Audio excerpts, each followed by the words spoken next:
야고보서 공부를 하고 이제 다음 주가 이제 하반기 성경 대학 12번째 시간 요한계시록 하면 이제 신약의 여정이 마쳐집니다. 그래서 신약 하반기 동안 우리가 배웠던 부분들 여러분 잘 마음에 담아두시고 기억하시면 좋을 것 같아요. 야고보서를 이제 몇 가지로 정리를 했습니다. 그래서 예전에 뭐 이런 프로그램이 있었죠. 뭐는 네모다 이렇게 정의를 하는 그런 예능 프로그램이 있었는데 그렇게 좀 정의를 해봤습니다. 그래서 첫 번째는 야고보서는 억울한 편지다 이렇게 좀 해봤어요. 왜냐하면 종교개혁 신앙이 믿음을 강조하다 보니까 야고보서는 생각보다 중요하지 않은 그런 서신이 되어져 버린 거죠. 대표적인 것이 이제 강의 안에도 있지만 마틴 루터, 종교개혁자 마틴 루터가 이런 이야기를 했죠. 야고보서는 다른 책들, 즉 요한복음, 바울의 로마서, 갈라디아서, 에베소서, 베드로전서와 비교해 볼 때 그냥 의로운 지푸라기 서신에 지나지 않는다. 왜냐하면 야고보서에는 아무런 복음적인 성격이 나타나 있지 않기 때문이다. 이렇게 얘기를 했어요. 근데 이 마틴 루터의 영향력이 얼마나 컸냐면 마틴 루터가 이렇게 이야기한 것 때문에 야고보서가 굉장히 마틴 루터의 이 야고보서에 대한 평가에 따라서 그 프레임으로 보게 된 거죠. 그래서 실제로 마틴 루터가 이제 종교개혁을 한 것과 함께 아주 중요한 마틴 루터가 한 업적이 성경을 독일어로 번역한 일인데, 마틴 루터가 번역한 초판의 성경에는 야고보서를 아예 빼버렸어요. 사람은요, 아무리 위대한 사람이어도 인간은 다 이 약점과 이 결점이 있어요. 마틴 루터가 중요한 사람이지만 초대교회로부터 이 성경의 66권의 전통이 역사의 굴곡과 어려움과 이단 논쟁과 이런 이 굴곡 가운데서도 성경 66권에 대한 그 신앙을 모든 교회, 모든 성도들이 다 지켜왔는데 마틴 루터가 종교개혁을 하면서 믿음을 강조하다 보니까 야고보서는 오늘 본문의 말씀도 행함이 없는 믿음은 죽은 것이다 이런 표현 때문에 야고보서를 빼버리는 그런 일을 했죠. 이건 마틴 루터가 아무리 종교개혁을 했어도 잘 못한 거죠. 잘못한 거예요. 그러니까 야고보서를 잘 못 이해한 겁니다. 오늘 우리가 읽은 야고보서 2장에 보면 사실은 2장 14절부터 26절까지가 행함과 믿음에 대해서 아주 집중적으로 설명하고 있는 그런 단락인데, 14절부터 26절까지의 말씀을 보면 믿음이라는 말이 10번, 행함이라는 말이 12번, 계속 믿음과 행함, 믿음과 행함, 믿음과 행함을 이야기를 하고 있어요. 그리고 우리가 야고보서를 읽어보면 행함이 중요하다, 믿음보다 행함이 중요하다 이렇게 얘기를 하는 것이 아닙니다. 믿음과 행함이 조화가 이루어져야 된다, 균형을 맞춰야 된다. 조금 더 말씀을 드리면, 여러분 이걸 이제 동전이라고 하면 동전의 이 면이 다르고 이 면이 다르지만 하나의 동전인 거죠. 동전이 이 면이 달라요. 그런데 하나의 동전인 것처럼 믿음과 행함은 그런 역할을 하는 것이지 믿음 따로 행함 따로 이렇게 이해할 수 있는 것이 아니다 라고 야고보서가 이야기를 하고 있는데, 그 야고보서의 말씀을 마틴 루터가 좀 깊게 이해하지 못했던 것 같아요. 너무 믿음에 대한 강조를 하다 보니까. 여러분, 하나를 막 강조를 하다 보면 상대적으로 반대편에 있는 것을 강조를 안 하게 되죠. 또 의도적으로 믿음을 강조하기 위해서는 행함을 강조하면 안 되는 거예요. 그런 차원에서 마틴 루터가 믿음을 강조했다라고 우리가 이해를 해야지, 정말 마틴 루터의 이야기처럼 야고보서는 지푸라기 서신이다, 중요한 복음적인 내용이 아무도 없다 이렇게 이야기할 수는 없다는 거예요. 그러니까 이 처음에 강의 안에 나와 있는 이 마틴 루터의 이 이야기는 잘못된 견해다 이렇게 이해를 할 수도 있을 것 같아요. 그래서 여러분, 야고보서의 믿음과 행함에 대해서 여러분들이 잘 이해를 하셔야 됩니다. 강의 안에도 있지만 이 믿음과 행함을 이해하기 위해서는요, 이제 이렇게 이해를 하면 좀 좋을 것 같아요. 우리가 그 서신서가 어떻게 쓰여졌는지를 우리가 계속 보잖아요. 예, 그래서 뭐 바울의 1차, 2차, 3차 전도여행에 따라서 여러분들께 많이 설명을 드렸죠. 예, 그래서 갈라디아서가 쓰여졌고, 데살로니가 전후서가 쓰여졌고, 고린도 전후서, 로마서가 쓰여질 이 당시에 사실은 마가복음, 누가복음, 마태복음이 쓰여졌습니다. 약 55년에서 65년의 시간이에요. 갈라디아서를 썼을 때가 약 48년 정도의 시간이라면 야고보서는 한 45년 정도에 쓰여졌다고 성경학자들이 이야기를 하거든요.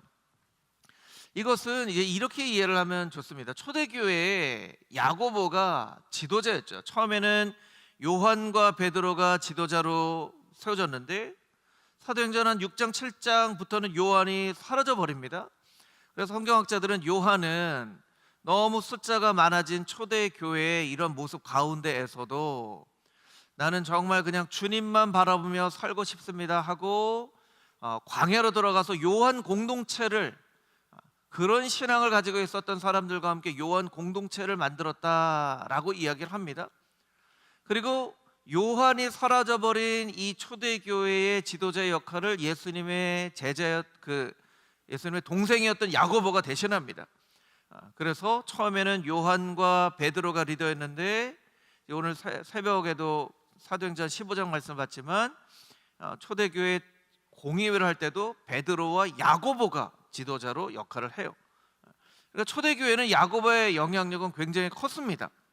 그래서 이 초대교회 야고보의 영향력이 큰 것 때문에도 야고보서가 가장 먼저 이제 쓰여진 서신으로 이렇게 존재하게 된 이유도 있는 거예요.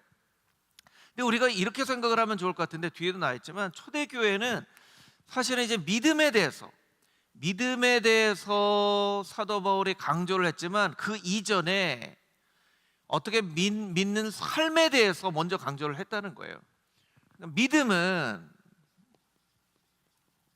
믿음은 예수님을 안과 예수님이 가르쳐 주신 대로의 삶을 사는 것, 이 두 가지가 제일 중요한데, 그래서 이걸 알물 교리라고 설명을 하기도 하고 삶을 윤리라고 설명을 하기도 하는데, 이 알에 있어서는 가장 중요한 서신서가 로마서라고 할 수 있고요, 삶에 있어서 가장 중요한 서신서를 이제 야고보서라고 할 수 있는 거죠.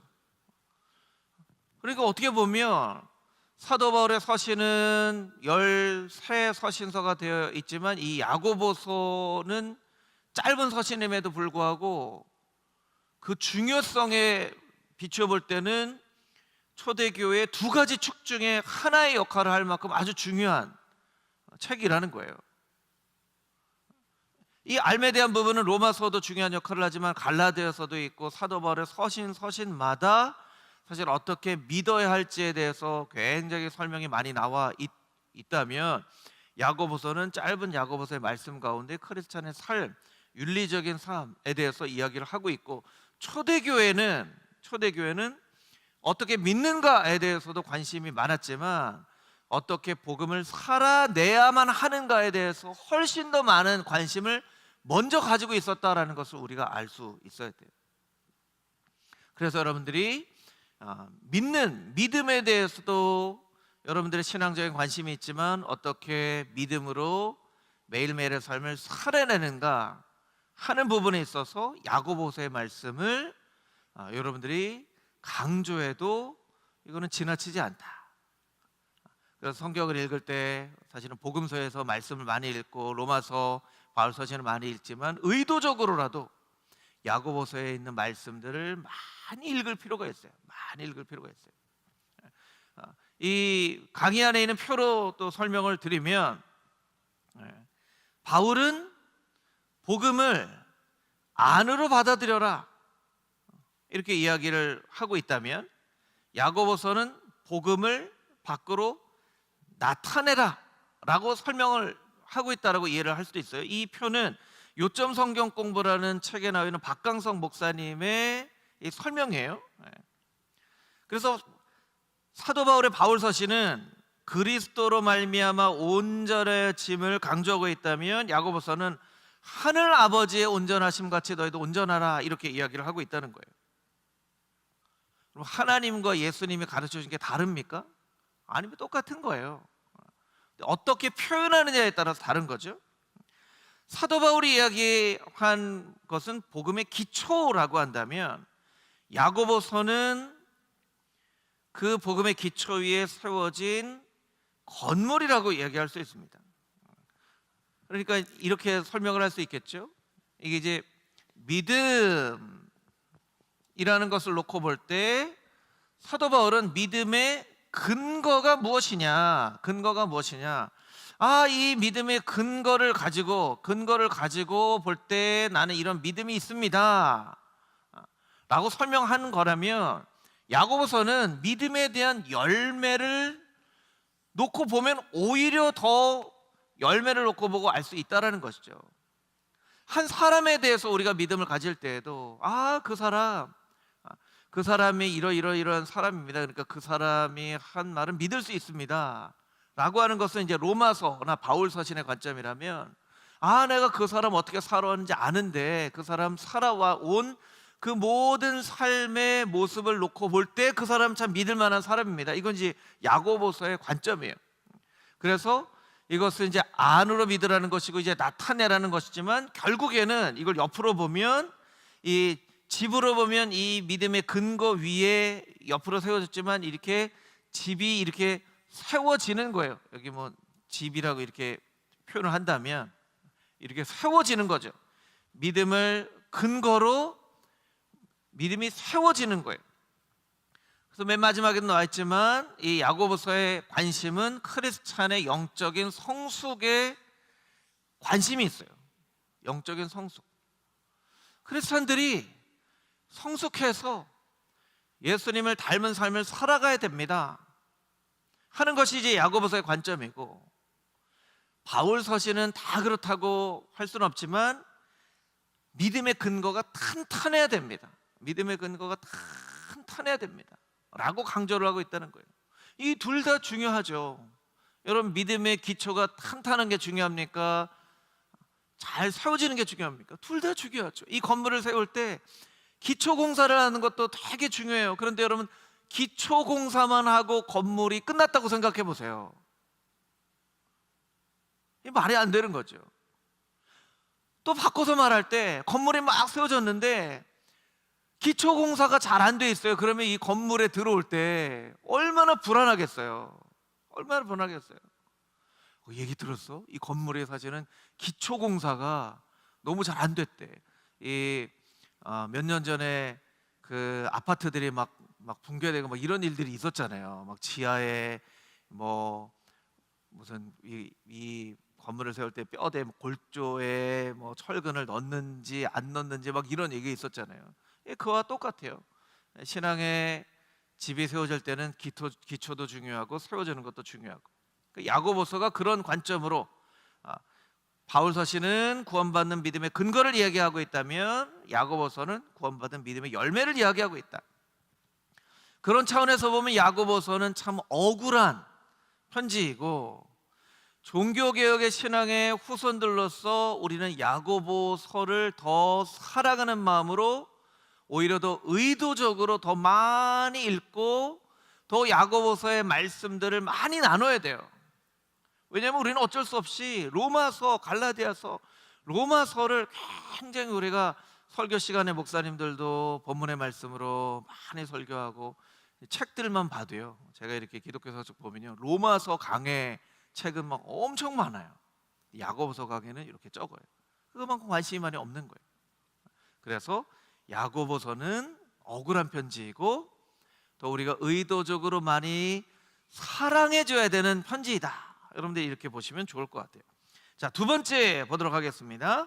야고보서는 네모한 편지이다. 그 네모 안에 들어갈 말은 초대교회의 현실적인 문제를 반영하는 매우 현실적인 편지다라는 거예요.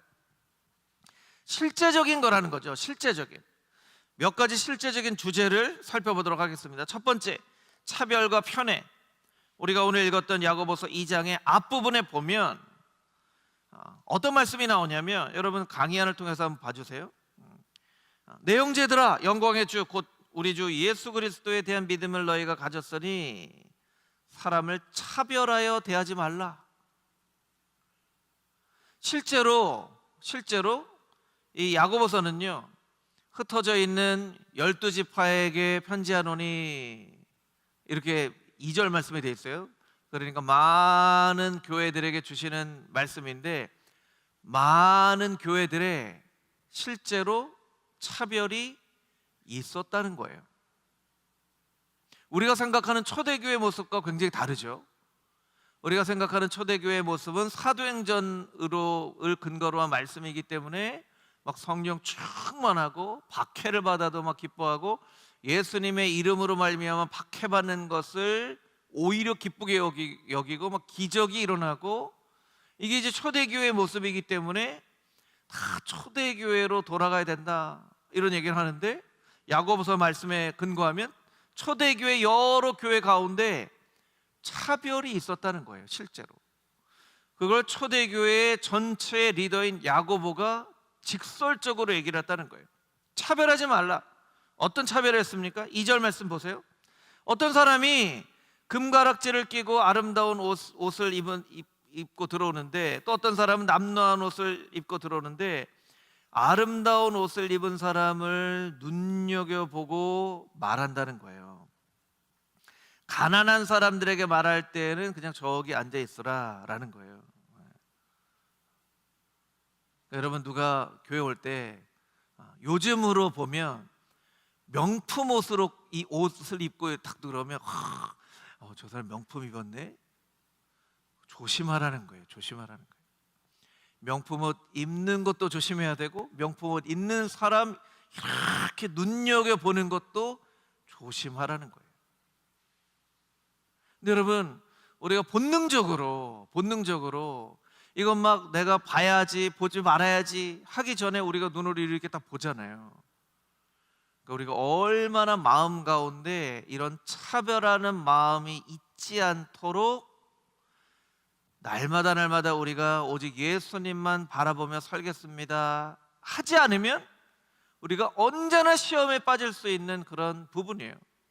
오늘날 대한민국 사회 가운데에 주시는 말씀이라고도 할 수 있어요. 세상이 명품 막 쫓아가잖아요. 그러니까 교회 안에서도 그렇게 되기가 쉬워요. 그 문제를 초대교회였음에도 불구하고 이야기를 하고 있는 거예요. 차별하지 말아라. 예수님께서도 그 어떤 누구도 차별하지 않았기 때문에 그 사람의 옷 입는 것과 재정적인 부분과 이런 부분으로 차별하거나 편애하지 말아야 한다는 거예요.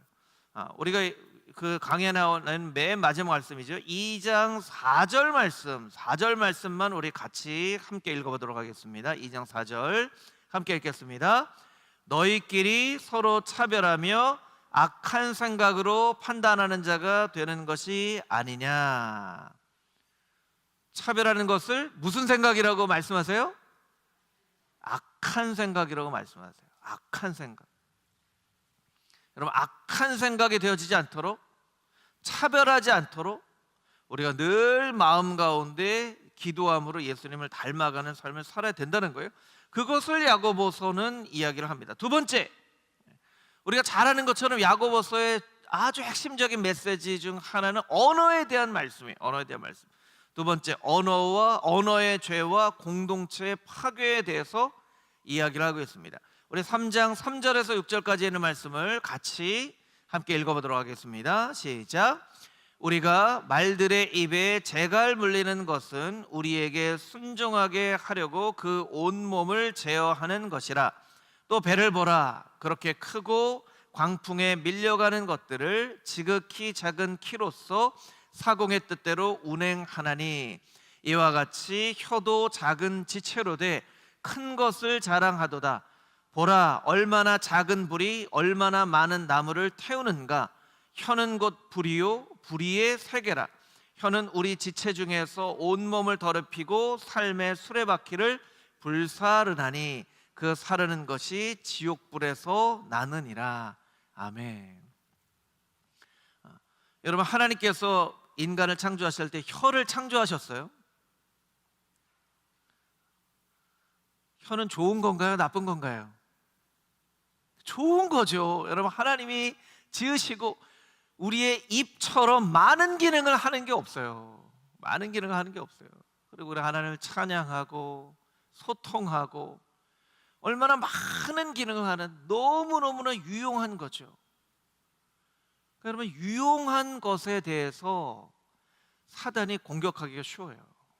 그러니까 혀는 유용하기 때문에 사단이 공격하는 거예요. 그래서 가장 우리가 조심해야 될 건 뭐냐면, 나는 그래도 말을 잘하지, 나는 말에 지혜가 있지, 이렇게 생각하는 것을 조심해야 돼요. 여러분, 5절 말씀을 보세요. 5절 말씀 자막으로 한번 보여주시면, 얼마나 작은 불이 얼마나 많은 나무를 태우는가. 얼마나 작은 불이 작아요. 크지 않아요. 그런데 그 불이 태우는 거예요. 우리가 해마다 큰 산불들이 있는데, 산불이 있어서 막 축구장 뭐 10개 크기, 때로는 막 100개 크기, 막 이렇게 막 산에 불이 나기도 하고, 최근에는 그 이랜드 물류센터인가요? 거기서 또 불이 나가지고 어마어마한 탔더라고요. 근데 그 불이 어떻게 시작한 거예요? 작은 불에서 시작됐어요. 작은 불에서. 그러니까 혀의 이야기는 작은 불이에요. 다 태워버릴 수도 있는 거예요. 그러니까 교회에서는요, 늘 말 조심해야 돼요. 늘 말 조심해야 되고요. 이 말들 때문에 막 사람들의 마음이 상하기도 하고, 편이 갈라지기도 하고, 작은 문제가 커지기도 하고. 그래서 여러분, 절대로 그런 부분들이 있을 때 여러분, 조금이라도 옆에서 거들거나 아니면 그렇다더라 얘기하거나, 그냥 야고보서가 어떻게까지 얘기하십니까? 말에 입을 재갈 물리는 것처럼 그냥 재갈을 물리는 게 낫다, 이렇게 얘기합니다. 6절 말씀에 혀는 불의의 세계라고까지 얘기합니다. 여러분, 이 말 때문에 공동체가 태워지는 거예요. 예를 들면요, 금호 중앙교회 안에서도요, 뭐 이런 말들이 있잖아요. 이게 교회를 더 태운다고 한번 생각을 해보세요. 이게 얼마나 큰 일이에요. 여러분, 건물도요, 작은 데서 하나 불씨가 일어나면요, 건물이 걷잡을 수 없이 타는 거예요. 여러분, 절대로 말 조심하세요. 함부로 말하는 거 조심하시고, 말 옮기는 거 조심하시고, 이 말 때문에 판단하는 거 조심하시고. 에베소서 6장에 전신갑주를 취하라 할 때 이 믿음의 방패를 얘기할 때 불화살을 소멸하며 라고 되어 있는데요, 이 로마의 싸움을 할 때는요, 불화살을 쏘기 때문에 불화살을 피할 수가 없어요. 그러니까 방패에 물을 적셔가지고 불화살이 오면 방패로 막기도 하지만, 기능 중에 하나는 불화살을 꺼뜨리는 거예요. 자꾸 꺼뜨리니까 이길 수 있는 거예요. 여러분, 교회 안의 말은요, 우리가 연약한 부족한 인간이기 때문에 이런저런 얘기가 나올 수는 있지만 자꾸 꺼뜨려야 돼요. 자꾸 불이 더 커지게 만들면 안 되고 자꾸 꺼뜨려야 돼요. 여러분들이 다 소방관이라고 생각하셔야 돼요. 소방관. 무슨 얘기가 있으면 그 일을 자꾸 퍼날리는 게 아니라 자꾸 꺼뜨리는 거예요. 아니야, 그런 얘기 하지 마. 이게 이제 교회 문화가 돼야 돼요. 뭐 그랬다면서 아니야, 그 얘기 하지 마. 절대로 얘기하지 마. 하지 마 문화가 되어야 말에 막 불씨가 나도 자꾸 꺼지지. 막 이 물에 불에 더해서 막 하면 오늘 본 말씀 보세요. 얼마나 작은 불이 많은 나무를 다 태워버리는가. 그러니까 초대교회도 그런 문제가 있었던 거예요. 여러분, 금호중앙교회 가운데에서도 그 많은 나무를 태워버리는 그런 작은 불씨와 같은 혀의 권세에 이 사단마귀가 틈타서 교회를 어지럽히지 않도록 모든 성도님들이 함께 소방관의 역할을 감당해서 교회가 날마다 평안 가운데 든든히 서져가는 금호중앙교회가 되어질 수 있게 되기를 축복합니다. 할렐루야, 아멘. 그 문제가 초대교회 가운데 있었던 거예요. 그래서 굉장히 직접적으로 어떤 서신서에도 이렇게 언어에 대해서 아주 직설적으로 얘기하는 표현이 없지만 직설적으로 얘기합니다. 재갈을 물리는 것처럼 재갈을 물려야 된다, 이렇게 얘기합니다. 세 번째, 지혜인데요. 어떤 지혜냐면 공동체를 화평하게 하는 지혜. 공동체를 화평하게 하는 지혜. 야고보서 3장 13절에서 18절 말씀인데요, 13절 말씀 제가 한번 읽어보겠습니다. 너희 중에 지혜와 총명이 있는 자가 누구냐? 자, 한 가지 퀴즈. 초대교회에 난 지혜가 있습니다, 나는 총명합니다, 이런 사람이 있었을까요? 없었을까요? 있었을까요? 없었을까요? 있었으니까 이런 얘기를 하는 거예요. 없으면 이런 얘기 할 필요가 없어요. 이런 사람이 있었다는 거예요. 또 그 당시에는요, 로마의 철학, 그리스의 철학이 있어서 철학의 시대, 변론의 시대, 논쟁의 시대, 그러니까 이 똑똑한 것을 막 증명해내는 그런 시대에 있었기 때문에 그 시대의 분위기를 타서 교회 안에도 지혜가 있다, 총명이 있다, 또 저 사람 지혜가 있습니다, 총명이 있습니다, 그렇게 얘기를 한다는 거예요. 그런데 14절 말씀 보세요. 너희 마음에 독한 시기와 다툼이 있으면 자랑하지 말아라.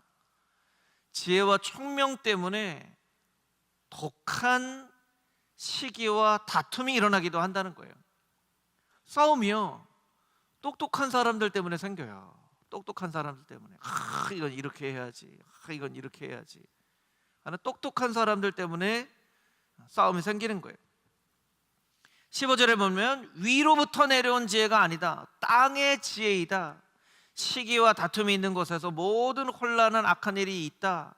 17절 18절 말씀 암송 구절이기도 합니다. 17절 18절 우리 같이 한번 읽어보도록 하겠습니다. 시작.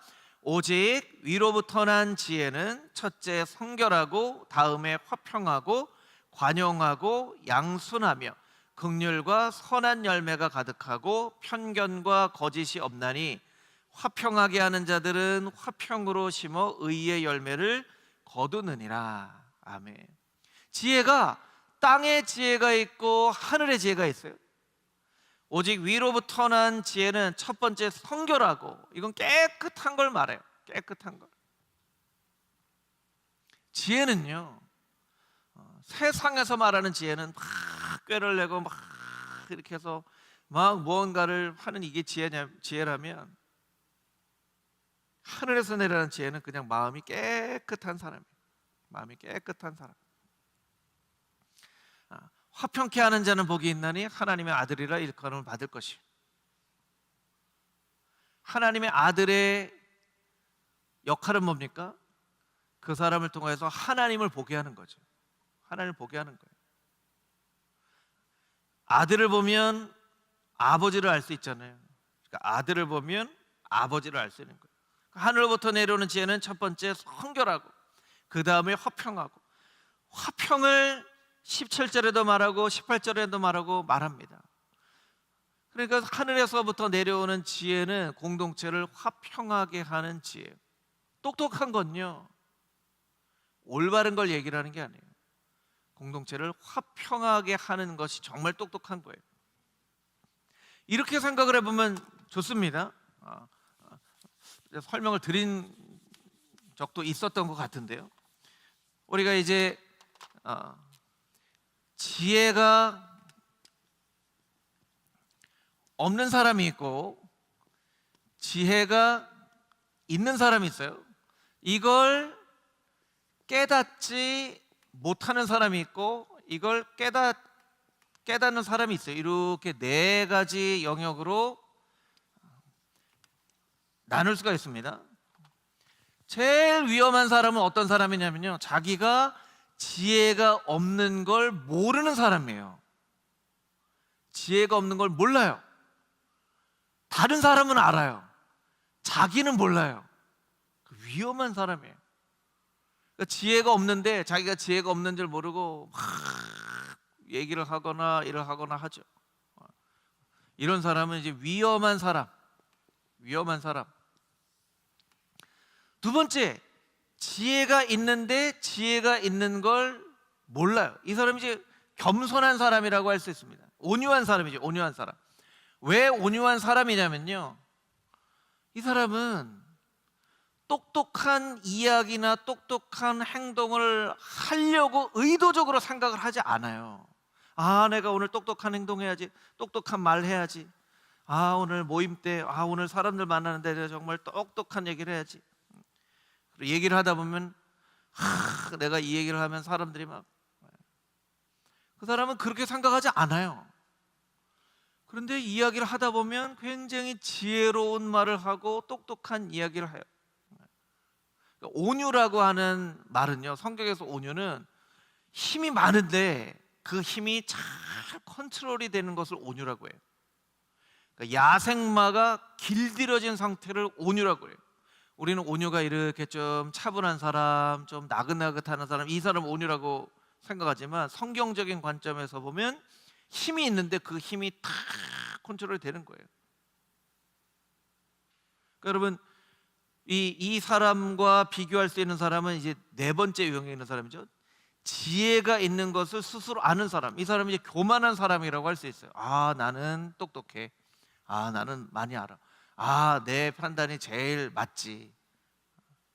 이런 사람은 주로 말을 할까요? 들을까요? 말을 할까요? 들을까요? 말을 하는 경우가 많죠.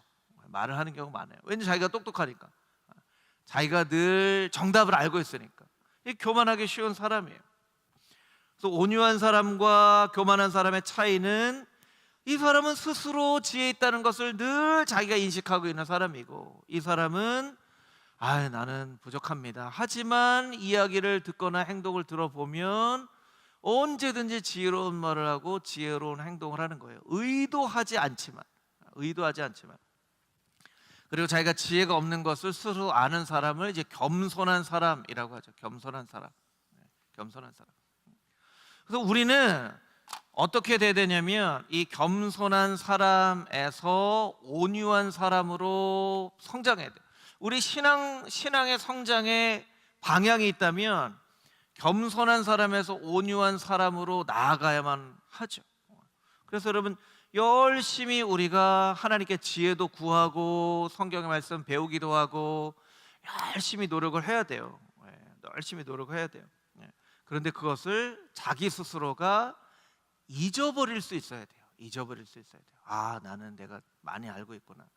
그래야 사람들의 이야기를 듣고 작은 것 하나를 통해서도 배울 수 있는 거예요. 작은 것 하나를 통해서도.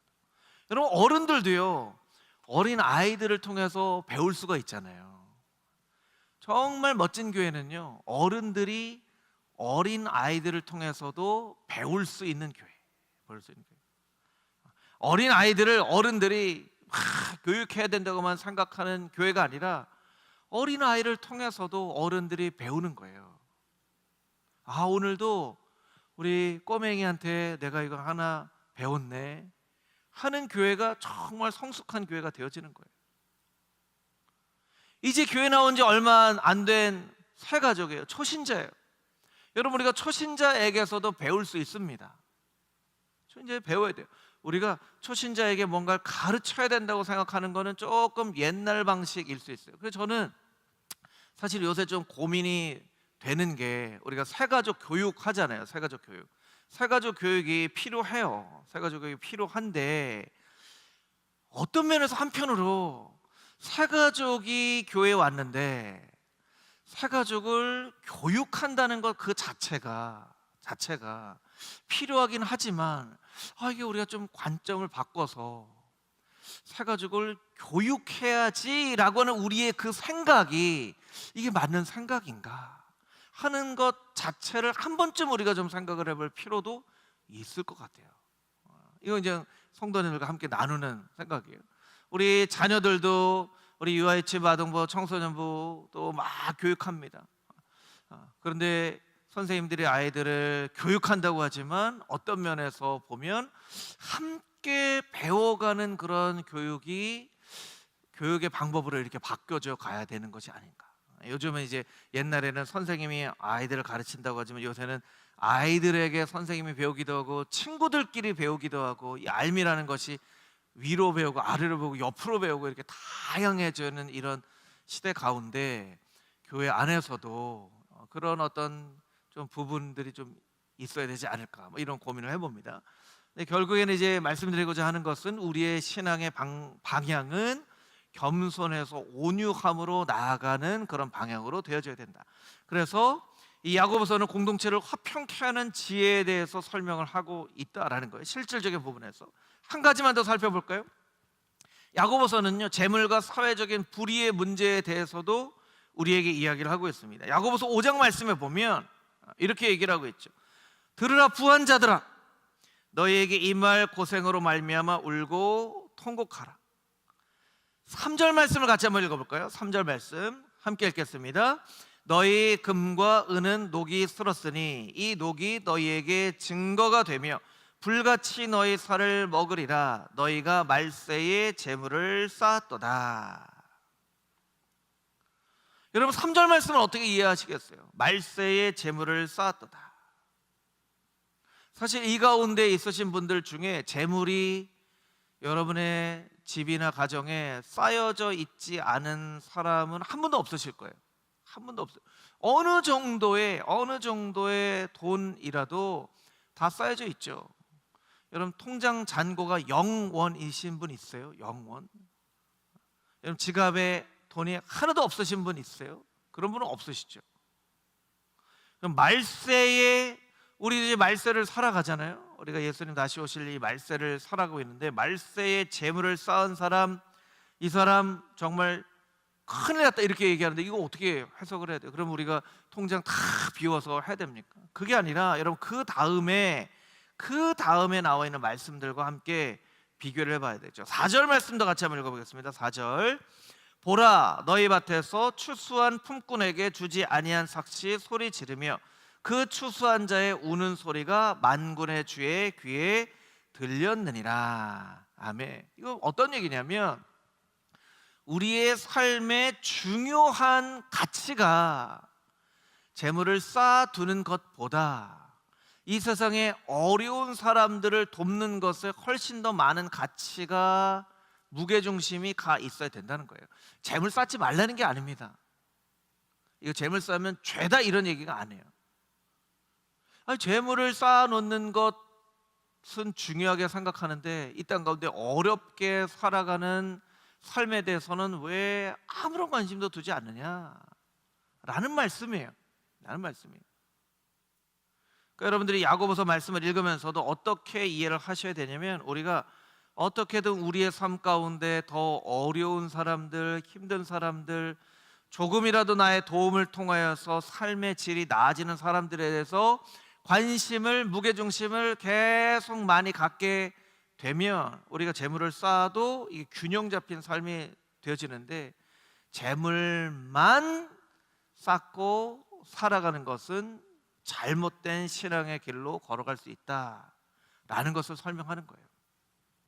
그러니까 여러분들이 이 말씀 보면서 내가 통장에 이렇게 있는 것 때문에 하나님이 나에게 이렇게 말씀하시다 이렇게 생각하지 마시고 더 많은 관심을 어렵고 힘든 그 사람들에게 하라는 거예요. 그래서 여러분 될 수 있으면 조금씩 큰 어떤 금액을 헌금하거나 기부하거나 도네이션 하는 것은 우리에게 좀 힘든 일이 될 수 있으니까 적은 금액이라도 10,000원이라도 20,000원이라도 자꾸 어려운 사람들에게 흘려보내는 일들을 여러분들이 열심히 많이 하셔야 돼요. 그래서 나도 모르게 나도 모르게 만 원, 만 원, 만 원 할 수 있으면 그냥 만 원만 하는 것이 아니라 만 원씩 매달 갈 수 있도록 그렇게 하다 보면 어느 순간 보면 내가 이렇게 많은 금액을 어려운 이웃을 향해, 선교사님들을 향해 이렇게 흘려보내고 있었네라고 깨닫는 거예요. 내가 몰랐는데 처음에 이걸 하려고 그러면 너무나 힘들어요. 그런데 이렇게 조금씩 하면 이 삶이 어렵지 않게 할 수 있거든요. 그런 삶을 살라는 거예요. 더 어려운 사람들을 돌보는 삶을 살아라 라고 야고보서는 우리에게 이야기를 하고 있는 거예요. 그래서 야고보서는 초대교회 성도들의 실제적인 문제에 대해서 이야기하고 있는 실제적인 현실적인 서신서다, 이렇게 알고 계시면 좋을 것 같고요.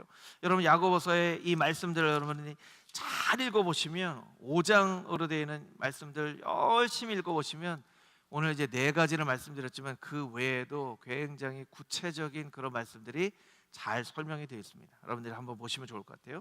우리 마지막으로 한 가지만 더 살펴보고 마치도록 하겠습니다. 다음 장을 넘겨보시면 야고보서는 실제로 유대적 기독교 신앙의 모습을 보여주는 굉장히 중요한 문서예요. 그 당시에 성도들은 대부분 유대교를 배경으로 한 크리스찬들이 많았고, 사도 바울의 복음 전도로 말미암아 이방인들에게 복음이 증거가 되었죠. 그러니까 굉장히 모체가 된 거예요. 2가지만 살펴볼 텐데요. 야고보서의 수신자가 어떻게 됐냐면 1장 1절에 있는 말씀인데요. 우리 함께 읽어보겠습니다. 시작. 하나님과 주 예수 그리스도의 종 야고보는 흩어져 있는 12지파에게 문안하노라. 아멘. 왜 이걸 여러분들에게 설명드리냐면, 사실은 우리에게 있어서는 이게 굉장히 이질적인 그런 말씀이에요. 우리는 우리 스스로가 예수 그리스도를 믿음으로 말미암아 하나님의 자녀가 되었기 때문에 12지파 하고는 별로 우리가 거리감이 있죠. 제가 예전에 신학교에 다닐 때 메시아닉 주라고 하죠. 유대인인데 예수님을 믿게 된 어떤 신학교 교수가 와서 설교를 했는데, 설교 앞부분에 그런 얘기를 하더라고요. 유대인인 내가 이렇게 많은 이방인 크리스찬들 앞에서 설교를 하게 될 줄은 몰랐습니다. 이렇게 설교를 하더라고요. 그래서 다 신학생들인데 깜짝 놀랐어요. 우리는 스스로 그렇게 생각을 하지 않고 있었던 거죠. 우리가 유대인의 관점으로 보면 이방인이구나. 그 사람은 깜짝 놀란 거예요. 이렇게 많은, 한국이라는 곳에서 이렇게 많은 신학생들이 예배를 드리고 있다는 것. 그러니까 우리는 그렇게 잃어버립니다. 그러니까 오히려 유대교 전통에 있는 사람들의 생각을 우리가 읽어내기가 참 쉽지가 않아요. 근데 야고보서는 그런 관점으로 쓰여진 서신서라는 거예요. 그리고 이건 넬슨 성경 개관이라는 곳에 나와 있는 부분인데요. 야고보서가 예수님이 말씀하셨던 산상수훈의 말씀과 아주 유사한 그런 메시지를 가지고 있다는 거예요. 그래서 야고보서와 산상수훈의 말씀을 비교해서 고난 가운데 기뻐하라, 하나님께 좋은 선물을 달라고 요청해라, 듣기만 하는 자와 행하는 자, 이렇게 쭉 말씀드리는 거예요. 여러분, 예수님의 가르침 중에 가장 보석 같은 가르침이 산상수훈, 마태복음 5장에서 7장까지에는 산상수훈인데, 이 말씀을 초대교회가 잘 마음 가운데 가지고 있고, 이 말씀 한 구절 한 구절들을 지키려고 이 애쓰는 마음으로 이 산상수훈의 메시지를 복음서와 다르게 서신서로 이렇게 바꿔서 설명하고 있는 것이 야고보서의 말씀이라는 거예요. 그래서 산상수훈의 말씀을 우리가 굉장히 중요하게 여기는 것처럼 야고보서의 말씀을 이렇게 중요하게 여기는 이 신앙의 모습들이 야고보서의 말씀에 있다라는 것을 우리가 기억할 필요가 있습니다. 그래서 결론적으로 맨 마지막에 야고보서는 초대교회 기독교 공동체의 문제를 다루고 있는 공동체를 위한 서신이고, 그 야고보서의 전체 주제는 크리스찬의 영적인 성숙이다 라는 것을 우리가 꼭 기억하고 있어야 한다는 것이죠. 여러분, 초대교회의 주제일 뿐만 아니라 오늘 우리의 삶 가운데에도 중요한 주제이죠. 우리가 얼마나 예수님을 닮아가는 삶을 살아갈지, 우리가 이 땅 가운데 어떻게 하나님의 나라를 이루어갈지, 아마 여러분들에게도 그런 마음에 그런 열망이 있으실 거예요. 야고보서의 말씀을 열심히 읽어서 초대교회가 영적인 성숙을 이루어가고자 했던 그 마음처럼 오늘날 예수님 다시 오시는 때가 가까운 이 시대를 살아가는 우리의 삶 가운데도 어떻게 우리가 영적인 성숙을 이루어갈 수 있을지 한 구절 한 구절을 통해서 나에게 주시는 하나님의 귀한 말씀을 귀담아 들을 수 있는 금호중앙의 복된 성도님들이 다 되시기를 주님의 이름으로 축복합니다.